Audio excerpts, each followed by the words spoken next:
भूमिमा बस्ने स्वतन्त्र मानिसहरू मिलेर नै एउटा देश बन्ने हो। त्यसैले पनि भनिन्छ देश भनेको भूमि जति हो त्यति नै जनता पनि हो। मानिसहरू आपसमा मिलेर देश बनाउँछन्, त्यही देशले त्यहाँ बस्ने मानिसहरूलाई आफ्नो सदस्य सम्झन्छ र नागरिकका रूपमा केही अधिकार र केही सीमाहरू तोकिदिएको हुन्छ। मित्रहरू, त्यसरी यो देशले आफ्ना नागरिकहरूलाई दिने अधिकार र तोकिदिने कर्तव्य नागरिकताका माध्यमबाट कार्यान्वयन गर्छ। नागरिकता सो देशमा बस्ने नागरिकहरूको एउटा परिचय पत्र हो। त्यही नागरिकताका आधारमा नै राज्यले व्यक्तिलाई चिन्छ र व्यवहार गर्छ। नागरिकताका विषयमा हरेक देशका आफ्नै कानुनहरू हुन्छन्। नेपालमा नागरिकताका विषयमा नेपालको संविधान र त्यस अन्तर्गत बनेको नेपाल नागरिकता ऐन 2063 ले स्पष्ट व्यवस्था गरेको छ। मित्रहरू, आज मैले नागरिकताका विषयमा नेपालको संविधानमा के कस्तो व्यवस्था गरेको छ, कसले कस्तो नागरिकता पाउँछ, कति उमेर पुगेपछि नागरिकता प्राप्ति हुन्छ, नागरिकता प्राप्ति र खारेजी सम्बन्धमा के कस्ता व्यवस्थाहरू छन्, कति प्रकारका नागरिकता प्राप्ति हुन्छ भन्ने बारेमा विस्तृत जानकारी गराउनेछु। भिडियोलाई अन्तिमसम्म हेरिदिनु होला। भिडियोलाई लाइक र शेयर गर्न नभुल्नु होला। साथै च्यानललाई सब्स्क्राइब नगर्नु भएको भए गरिदिनु होला। भिडियोको लेफ्ट साइड मुनि रहेको रातो बटन दबाइदिनु होला सब्स्क्राइब गर्नका लागि। मित्रहरू, नेपालमा पहिलो पटक नागरिकता सम्बन्धी ऐन विक्रम सम्वत 2020 मा बनेको रहेछ। त्यसपछि नै नेपालमा नागरिकता प्रमाणपत्र वितरणका सम्बन्धमा प्रष्ट व्यवस्था बन्न थालेको हो। विक्रम सम्वत 2020 को त्यो ऐनलाई खारेज गरेर नेपाल नागरिकता ऐन 2063 ल्याइयो। सो ऐन हाल पनि कार्यान्वयनमा छ। मित्रहरू, संविधान परिवर्तन भएसँगै नागरिकता सम्बन्धी व्यवस्थामा पनि परिवर्तन हुने गरेको छ। 2047 सालको संविधानमा भएका नागरिकता सम्बन्धी व्यवस्थालाई व्यापक परिवर्तन गरेर 2063 सालको नेपालको अन्तरिम संविधान ल्याइयो। त्यसले विशेष गरी मधेसमा रहेका लाखौं नागरिकता विहीनहरूलाई सम्बोधन गर्ने गरी जन्मका आधारमा नागरिकता वितरण गर्ने गरी विशेष व्यवस्था गर्यो। 2046 साल चैत्र मसान्त भन्दा अगाडि नेपालमा जन्मेर निरन्तर नेपालमै बसोबास गरिरहेका त्यस्ता नागरिकता विहीन व्यक्तिहरूलाई नागरिकता दिने गरी यो संवैधानिक व्यवस्था सहित 2063 सालमा नेपाल नागरिकता ऐन 2063 आयो। लाखौं गैर नेपालीलाई नागरिकता दिने गरी यो व्यवस्था ल्याइएको भनेर यसलाई ठूलो राजनीतिक मुद्दा बनाइयो। मित्रहरू, जन्मको आधारमा नागरिकता दिने व्यवस्था निश्चित समय मात्रै तोकेर ल्याइएको थियो। पहिलो संविधान सभाको निर्वाचन भन्दा अगाडिसम्म यस्तो नागरिकता लिन चाहने व्यक्तिले आफू 2046 साल चैत्र मसान्त भन्दा अगाडि नेपालमा जन्मेर नेपालमा नै निरन्तर रूपमा बस्दै आएको छु भन्ने कुरा पुष्टि गर्ने कागज प्रमाण सहित नागरिकताका लागि निवेदन दिनु पर्थ्यो। यो अत्यन्त विवादित व्यवस्था थियो। यसरी जन्मको आधारमा नागरिकता दिँदा लाखौं भारतीयहरूले नागरिकता लिएको कुरा उठ्ने गरेको छ। अब अहिले भने जन्मको आधारमा नागरिकता दिने व्यवस्था अस्तित्वमा छैन। 2072 सालमा नेपालको संविधान सभाबाट पारित भई लागू भए पश्चात पनि हालसम्म नेपालमा नागरिकता ऐन 2063 नै कार्यान्वयनमा छ। जुन ऐन हाल संशोधनको प्रक्रियामा पनि छ। 2072 को संविधानले गरेका व्यवस्थालाई संशोधन गर्ने र केही लैंगिक असन्तुष्टिहरूलाई सम्बोधन गर्ने गरी संशोधित ऐन ल्याउने प्रक्रियामा संसदमा विधेयक चाहिँ विचाराधीन पनि छ। मित्रहरू, म तपाईहरूलाई अब हालको नेपालको संविधानमा नागरिकता सम्बन्धी के कस्तो व्यवस्था गरिएको छ भन्ने बताउन चाहन्छु। नेपालको संविधानको भाग 2 मा नागरिकता सम्बन्धी व्यवस्था गरिएको छ। धारा 10 देखि धारा 15 सम्म गरी जम्मा 6 वटा धाराहरू यस भागमा समेटिएको छ। मित्रहरू, संविधानमा प्रवेश गर्नु पूर्व थाहा पाउनै पर्ने केही नागरिकता सम्बन्धी आधारभूत कुराहरू तपाईहरूलाई बताउन चाहन्छु। नेपालको नागरिकता प्राप्त गर्न कानून अनुसार 16 वर्ष उमेर पुगेको हुनुपर्छ। कुनै पनि व्यक्तिले 2 वटा नागरिकता लिन पाउँदैन।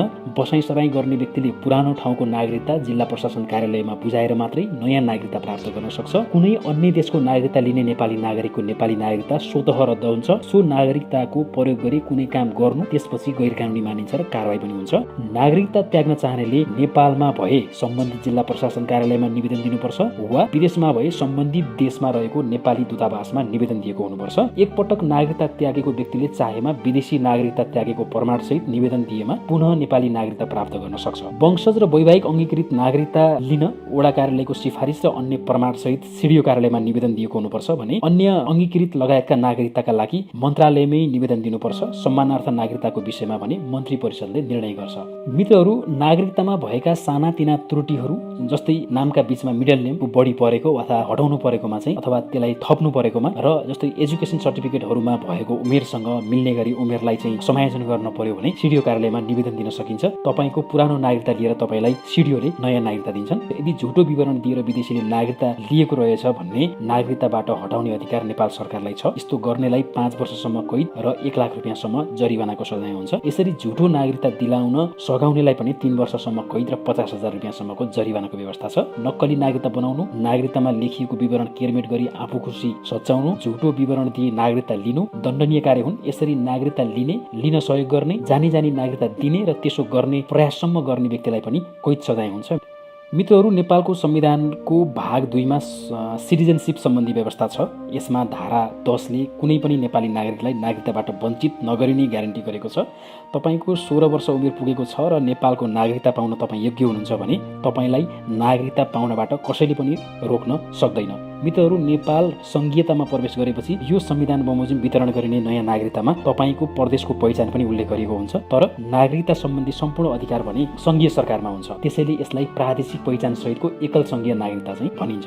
अब हेरौँ धारा 11 तर्फ। यसमा नेपालमा वितरण गरिने नागरिकता कति प्रकारका छन् र के कस्तो आधारमा त्यो नागरिकता प्रदान गरिन्छ भन्ने व्यवस्था गरिएको छ। जसअनुसार नेपालमा मुख्यतः 2 प्रकारका नागरिकताहरू वितरण गर्ने व्यवस्था छ। पहिलो वंशजका आधारमा नागरिकता सिटिजनशिप बाई डिसेन्ट र दोस्रो चाहिँ अंगीकृत नागरिकता नेचुरलाइज्ड सिटिजनशिप। अब यहाँ हेरौँ वंशजको आधारमा नागरिकता कसले प्राप्त गर्छन् त भन्ने कुरा। यसका पनि केही आधार र शर्तहरू छन्। ती के हुन् भन्ने कुरा यहाँ हेरौँ। बाबु र आमा दुवै नेपाली नागरिक हुन् भन्ने पुष्टि भएको अवस्थामा वंशजको आधारमा नागरिकता पाउँछ।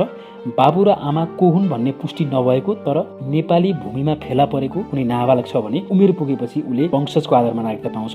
र त्यसैगरी नेपाली नागरिक आमाबाट जन्मेको सन्तान छ तर उसको बाबु आइडेन्टिफाइड भएको छैन भने बाबु आइडेन्टिफाई नहुन्जेलसम्मका लागि ऊ वंशजको आधारमै नागरिकता ठहर्छ र उले नागरिकता पाउँछ। तर पछि चाहिँ बाबुको आइडेन्टिफाई भयो र बाबु चाहिँ विदेशी रहेछ भन्ने कुरा पुष्टि भयो भने चाहिँ फेरि उसको नागरिकता चाहिँ अंगीकृत नागरिकतामा परिणत हुन्छ। यसरी मित्रहरू 3 प्रकारको व्यक्तिले वंशजको आधारमा नागरिकता पाउने रहेछन्।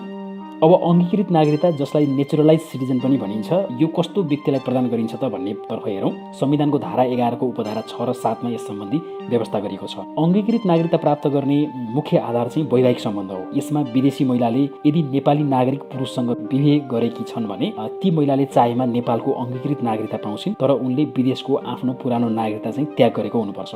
मित्रहरू, यस सम्बन्धमा नयाँ ऐन जो संसदमा विचाराधीन छ, केही विवाद पनि आएको थियो।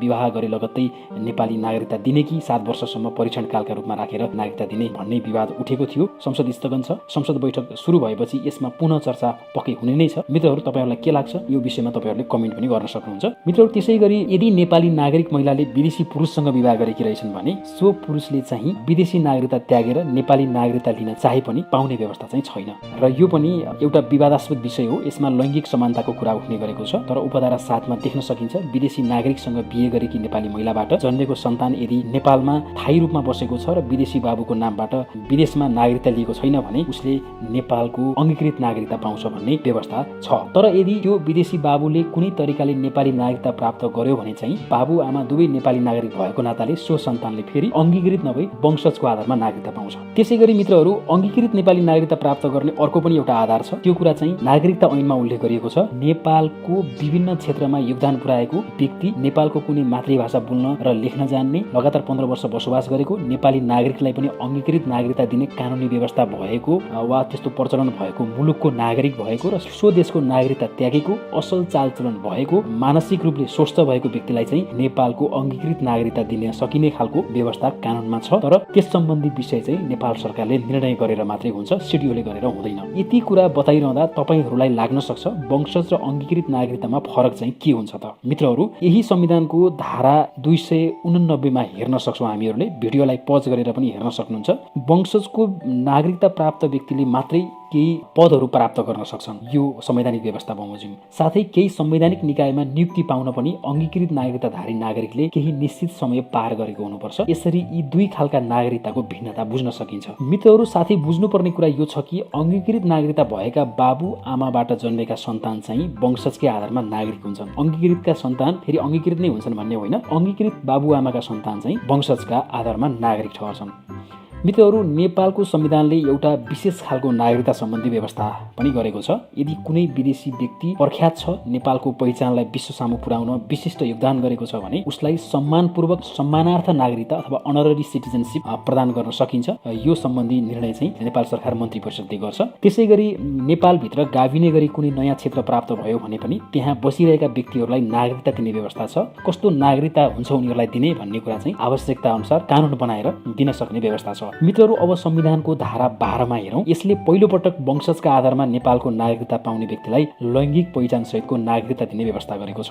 यहाँ बाबु वा आमाको नामबाट त्यस्तो पहिचान सहितको नागरिकता पाउन सक्ने व्यवस्था गरेको छ। यसले लैङ्गिक समानता कायम गर्न पनि खोजेको देखिन्छ। अब कसैले आमाको मात्रै नामबाट नागरिकता लिन चाह्यो भने पनि लिन सक्ने व्यवस्था चाहिँ यो संवैधानिक रूपमा देखियो। साथै यो संविधानले जेन्डर आइडेन्टिटी पनि खुलाएरै लेख्नुपर्ने कुरा उल्लेख गर्यो। यदि तेस्रो लिङ्गी हो भने अन्य भनेर खुलाउनु पर्छ, महिला, पुरुष अथवा अन्य भनेर। यसरी हेर्दा आमाको नामबाट नागरिकता दिने कुरा र एलजीबीटीलाई पनि पहिचान दिने कुरा ग्यारेन्टी संविधानमा गरेको पाइयो। मित्रहरू, यो नेपालमा बिल्कुलै नयाँ व्यवस्था हो। लैङ्गिक समानता दिने हिसाबले गरिएको यो नयाँ व्यवस्था हो।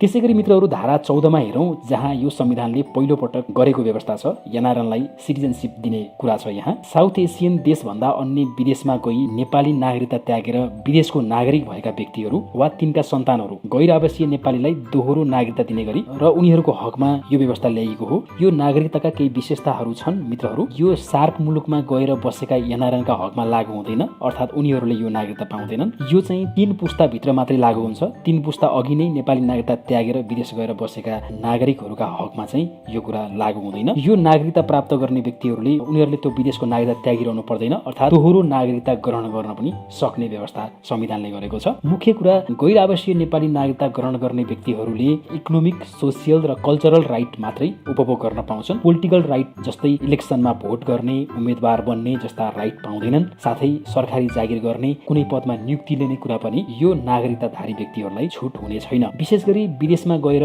उतै सेटल भएका नेपाली मूलका मानिसहरूलाई नेपालमा लगानी भित्राउन सजिलो होस् र नेपाली संस्कृतिसँगको सम्बन्ध अटुट रहिरहोस् भन्ने उद्देश्यले यो व्यवस्था ल्याइएको देखिन्छ। मित्रहरू, यस प्रकारको नागरिकता वितरण गर्ने प्रक्रियाका बारेमा ऐनमा व्यवस्था गर्ने गरी ऐन संशोधनको प्रक्रियामा संसदमा छ। मित्रहरू, यस प्रकार नेपालको संविधानमा गरिएको नागरिकता सम्बन्धी व्यवस्था हेर्दा मूलतः 2 खालका नागरिकता सम्बन्धी व्यवस्थाहरू देखिए, बाइ डिसेन्ट र बाइ नेचुरलाइजेसन, अर्थात् वंशजको आधारमा र अङ्गीकृत आधारमा। साथै सम्मानार्थ प्राप्त हुने नागरिकता, क्षेत्रगाविता प्राप्त हुने नागरिकता र गैर आवासीय नेपालीलाई प्राप्त हुने नागरिकता पनि हाम्रो संविधानले दिएको देखियो। मित्रहरू, मैले नेपालको संविधानमा भएको नागरिकता सम्बन्धी व्यवस्थालाई सकेसम्म विस्तारमा बुझाउने कोसिस गरेँ। साथै ऐनका केही कुराहरूलाई पनि यहाँ उल्लेख गरेँ। नागरिकता सम्बन्धमा केही थप जिज्ञासा भएमा वा केही कानुनी परामर्श चाहिएमा तल कमेन्ट बक्समा लेख्न सक्नुहुन्छ वा यहाँ स्क्रिनमा देखाइएको इमेल एड्रेसमा इमेल गरेर सोध्न पनि सक्नुहुन्छ। कुनै पनि विषयमा कानुनी परामर्श दिन हामीहरू तयार छौँ। तपाईँको गोप्यतालाई पनि सम्मान गर्दै कानुनी परामर्श दिनेछौँ।